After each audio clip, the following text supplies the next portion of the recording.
What are angel investors? Well, it's a fairly loose term, but angel investors are individuals with capital to invest in new projects who are prepared to receive approaches with specific business plans and consider investment, be it on a number of different financial bases. What is the Registered Angel Network and why is the accreditation important? Well, it is very important because there are lots of people around who say they have funds to invest and say that they're serious about it, but you really need to be dealing with investors that you know have been certified and therefore do have the funds, do have the track record and have signed up to behaving professionally and responsibly. You spend a lot of time pitching to investors, and I've worked with clients who have spent a lot of time putting a plan together, answering questions, changing the plan, making sure the investor's thoroughly happy, and then the investors pulled out, and really sometimes pulled out with very little credit. And I think it's important to know that when you're putting in that type of effort, you're working with people who warrant that effort. So there is actually a registered network that you can go to find a business angel? There are registered networks of business angels, and it's important to be thinking in those terms, definitely. How important is it to effectively match the angel investor or the business angel to the specific project?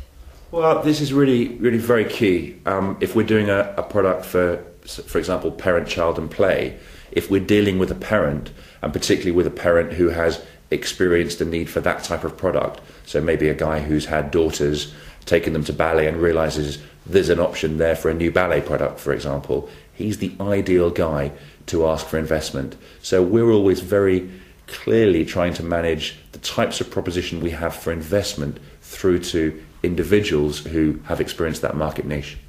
What do business angels typically look for in a project? Well, business angels are typically looking to make money. They want to profit, but they're often driven by other requirements as well. They want to have a bit of fun. They want to be involved in maybe a new exciting product. They want to use the expertise and the skills that they've built up over the years for the benefit of themselves and people that they're working with. So we're looking really to manage and bring together this requirement, obviously to make money on the investment funds, but also to keep them interested, to excite them about the product, and to give them some additional fulfillment by bringing extra expertise and skills to bear and increasing the chance for success of the product. If a business angel isn't appropriate, what other funding options are there open to clients? Well, there are a lot of funding options available, and you're typically looking on a scale from small early stage investment, which will be friends and family, and these are really the easiest people to raise money from because by definition friends and family are on your side, they're sympathetic to your point of view, and they'll probably always give you funds on the best terms.